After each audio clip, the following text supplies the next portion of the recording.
Pickling vegetables, small batch pickling of cucumbers, carrots, or green beans. It is time to embark on a culinary journey that is as much about the soul as it is about the stomach.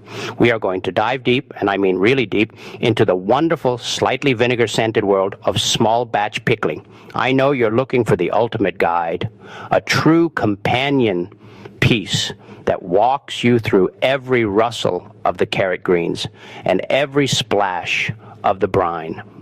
We are going to take our time here. Think of this as a long afternoon spent in a sun-drenched kitchen, where the only thing on the agenda is mastering the art of the crunch. The heart and soul of the small batch. Let's start with a little philosophy. Why do we pickle? Historically, it was about survival, keeping the harvest alive through the biting cold of winter. But today, especially when we talk about small batch or refrigerator pickling, it's about something entirely different. It's about a burst of bright acidity in the middle of a heavy meal. It's about the tactile satisfaction of packing a jar so tightly that not a single bean can wiggle. Small batch pickling is the approachable cousin of traditional canning. If traditional canning is a grand formal opera requiring precision, specialized equipment, and a certain level of high-stakes tension, small batch pickling is a cozy jazz session in a neighborhood cafe. It's improvisational. It's forgiving. It's accessible. You don't need a massive copper cauldron or a degree in food science. You just need a few jars, some vinegar, and a curiosity for flavor. The beauty of the small batch is that it invites experimentation. When you are only making 2 or 3 jars at a time, you aren't afraid to fail. You can put too much chili flake in one jar just to see what happens. You can try adding a cinnamon stick to your carrots on a whim. This process isn't about stocking a cellar for the apocalypse. It's about making your Tuesday night sandwich significantly better. Choosing your main characters, the vegetables. In the world of pickling, your vegetable is your protagonist. Everything else, the vinegar, the salt, the spices, is there to support their story. If you start with a limp, tired vegetable, no amount of high-quality vinegar is going to save it. You want produce that feels alive. The cucumber, the versatile king. Cucumbers are the first thing anyone thinks of when they hear the word pickle. But here's a secret. Not every cucumber wants to be pickled. If you grab those massive, waxy salad cucumbers from the supermarket, you're setting yourself up for heartbreak. Those cucumbers are bred for high water content and thin skins meant for raw eating. In a brine, they turn into mush faster than you can say dill. What you are looking for are Kirby cucumbers or specific pickling varieties. They are shorter, bumpier, and have a much thicker skin. That skin is the armor that protects the crunch. When you squeeze a Kirby, it should feel firm, like a little green stone. If it gives under the pressure of your thumb, it's already too far gone for the jar. The carrot, the champion of texture. If I could only pickle one thing for the rest of my life, it might actually be the carrot. Why? Because they are virtually indestructible. While cucumbers can be finicky about temperature and time, the carrot remains steadfastly crunchy. When choosing carrots, look for the ones with the greens still attached. This is the best indicator of freshness. If the greens are vibrant and perky, the carrot is full of moisture and sugar. For a small batch, I highly recommend finding rainbow carrots, purples, yellows, and deep oranges.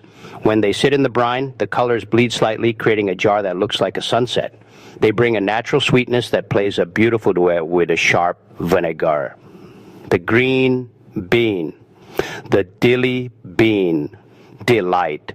Pickled green beans, affectionately known as dilly beans, are perhaps the most underrated snack in the pantry. You want the freshest, snappiest beans you can find.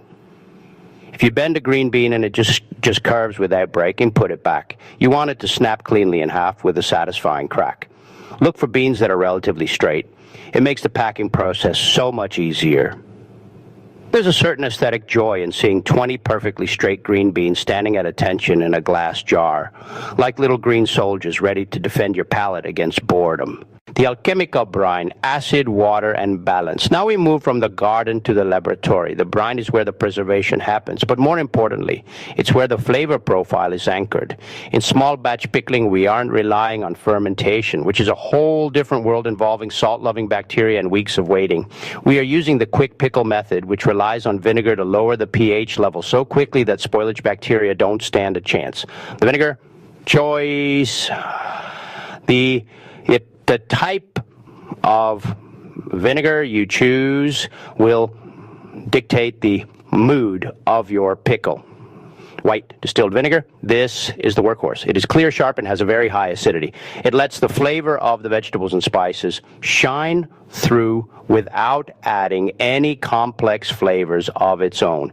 If you want a classic deli-style pickle, this is your go-to. Apple cider vinegar. This is for those who want a softer, more mellow experience.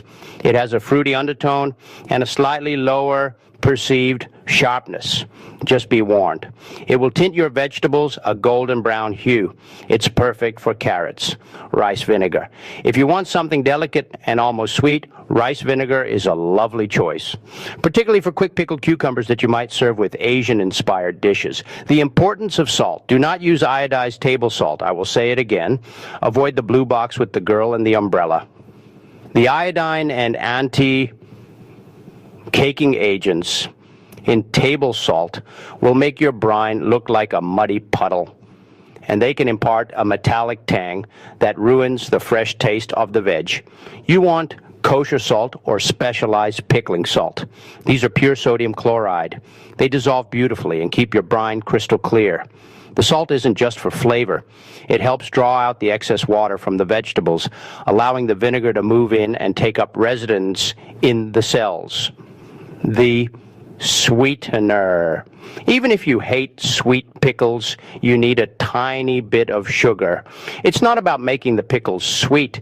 It's about balance. The sugar acts as a buffer for the acidity of the vinegar. It smooths out the sharpest peaks of the flavor, making the final result much more rounded and professional. For a standard small batch, a tablespoon or two is usually enough to work this magic. The spice rack, your flavor paint box. This is the part of the process where you get to put your own signature on the jar. Think of spices as the seasoning of your pickle's life. The foundation, garlic and dill. Garlic is non-negotiable in my kitchen. When you prep your garlic, don't chop it into tiny pieces. If you mince it, the flavor becomes too aggressive and can actually turn the brine bitter. Instead, just give the clove a good smash with the flat side of your knife. This breaks the cells just enough to let the aromatic oils seep out slowly over the course of a few days. Then there's dill. Fresh dill is always better than dried. If you can find dill heads, those yellow umbrella-like flowers, you've hit the jackpot. They have a concentrated, almost buttery dill flavor that is superior to the fronds. If you can't find them, the fresh green fronds are perfectly fine. The textural spices, seeds, mustard seeds. These provide a tiny pop of texture and a classic earthy flavor. Coriander seeds. These are my secret weapon. They have a bright, citrusy, almost floral aroma that makes a pickle taste expensive. Black peppercorns. These provide a slow, back-of-the-throat heat. The science of the crunch. Tannins. Here's a professional secret that will change your pickling game forever. Tannins. One of the biggest complaints about homemade pickles is that they lose their crunch. You can combat this by adding a source of tannins to the jar. Tannins are compounds found in plants that help keep the cell walls of the vegetables firm. A single bay leaf in each jar is usually enough to provide this. If you happen to have a grapevine in your backyard, a clean grape leaf is the traditional way to do this. Some people even use a pinch of black tea leaves. The process, a step-by-step ritual. We've talked about the why and the what, so now let's talk about the how. Imagine we are standing at your counter. The jars are sparkling, the water is starting to hum in the kettle, and the vegetables are waiting. Step one, the preparation. Start by washing your vegetables in very cold water. This helps maintain their turgidity. That's just a fancy word for plumpness. For cucumbers, remember the blossom end rule. On every cucumber, there's a stem end and a blossom end. The blossom end contains enzymes that are specifically designed to soften the fruit so the seeds can eventually escape. If you leave that end on, those enzymes will continue to work in the jar, turning your pickle into a sponge. Slice off just a tiny sliver of the blossom end to neutralize this threat. Cut your vegetables into the shapes you desire. Spears are classic, coins are great for sandwiches, and whole beans or carrots look stunning in the jar. Step 2, the cold pack. Drop your garlic, peppercorns, seeds, and bay leaf into the bottom of the clean jar. Then it's time to pack. This is the most meditative part of the process. Don't just drop the veggies in. Take the time to arrange them. If you're doing spears or beans, I find it easiest to tilt the jar on its side and slide the vegetables in horizontally. Once the jar is mostly full, stand it up and wedge those last few pieces into the gaps. You want it so tight that if you turned the jar upside down before adding liquid, nothing would fall out. Step 3, the brine bath. In a small saucepan, combine your water, vinegar, salt, and sugar. Bring it to a gentle simmer. You aren't trying to reduce it. You just want to ensure that every grain of salt and sugar has vanished into the liquid. Once it's hot, carefully pour it over the vegetables. You want to leave about half an inch of head space at the top. This is important because as the vegetables sit in the brine, they might expand slightly or release a bit of air. Step 4, debubbling. This sounds silly, but it's vital.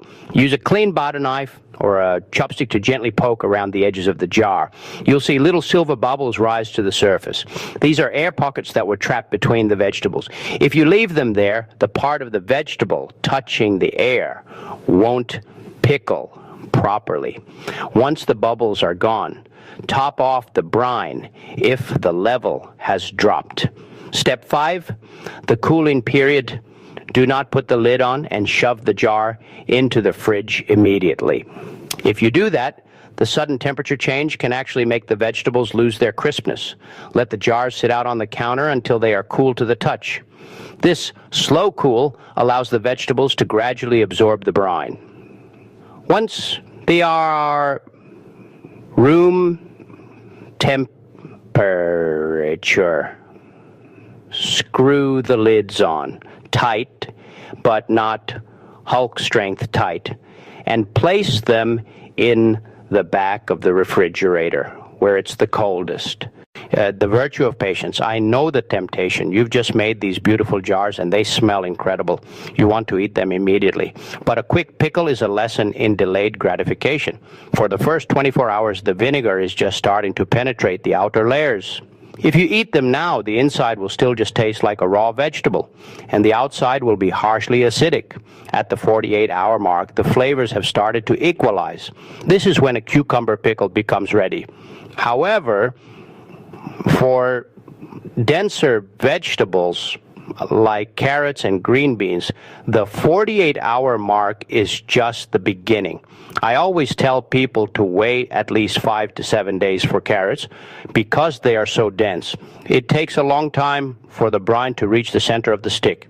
If you wait a week, the reward is a carrot that is tangy all the way through, but still retains that magnificent crack when you bite into it. Troubleshooting and safety, because we aren't using a boiling water bath to create a vacuum seal. These pickles are not shelf stable. They are living, breathing occupants of your refrigerator. Safety first. How do you know if something has gone wrong? Your nose is your best tool. A good pickle should smell clean, sharp, and spicy. If you open a jar and it smells funky in a way that reminds you of old socks or gym lockers, that's a sign that stray bacteria have taken over. If you see anything fuzzy growing on the surface of the brine, toss it. Mold is a rare occurrence in the fridge, but it can happen if the vegetables weren't washed properly or if the brine wasn't acidic enough. The appearance of the brine. Don't be alarmed if your garlic turns a weird shade of blue or green. This is a common chemical reaction between the enzymes in the garlic and the acid in the vinegar. It's perfectly safe to eat, though it does look a bit like a science experiment gone wrong if your brine turns cloudy after a few days. It's usually just the salt or the garlic. However, if the cloudiness is accompanied by a fizzy carbonated sensation when you taste the brine, that means fermentation has started. While fermentation is usually a good thing, in a vinegar pickle, it's a sign that the ratio was off. It's better to be safe and start over. Creative variations, thinking outside the jar. Once you've mastered the basic cucumber, carrot, and bean, the world is your oyster. The zesty Mexican carrot, try adding sliced jalapenos, dried oregano, and a few slices of white onion to your carrot jars. This mimics the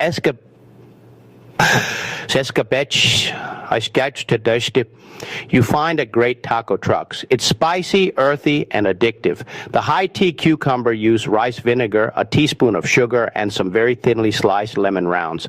Add a few sprigs of mint instead of dill. These are incredibly refreshing on a hot summer afternoon. The Bloody Mary bean. Load up on the red pepper flakes. Add a dash of Worcestershire sauce directly into the brine, and use a couple of extra garlic cloves. These beans will have enough kick to wake up any brunch cocktail. The final word. Pickling is a bridge between the garden and the table. It's a way to capture a moment in time, the peak of the summer cucumber season or the first harvest of spring carrots, and stretch it out for a few more weeks. There is a deep ancestral joy in looking at a shelf in your refrigerator and seeing jars that you filled with your own hands. It connects you to a long line of makers and preservers. And let's be honest, a home pickled carrot just tastes better than anything you can buy in a plastic tub at the grocery store. You have the knowledge now. You know about the blossom ends, the tannins in the bay leaves, the 1.1 ratio, and the importance of the snap. All that's left is for you to head to the market, find the prettiest vegetables you can see, and start your first small batch. Don't worry about being perfect. Your first jar might be a little too salty, or your second might be a little too spicy. That's the jazz of it. With every batch, you'll refine your palate and discover exactly how you like your pickles. Happy pickling! I can't wait to hear how that first crunch sounds.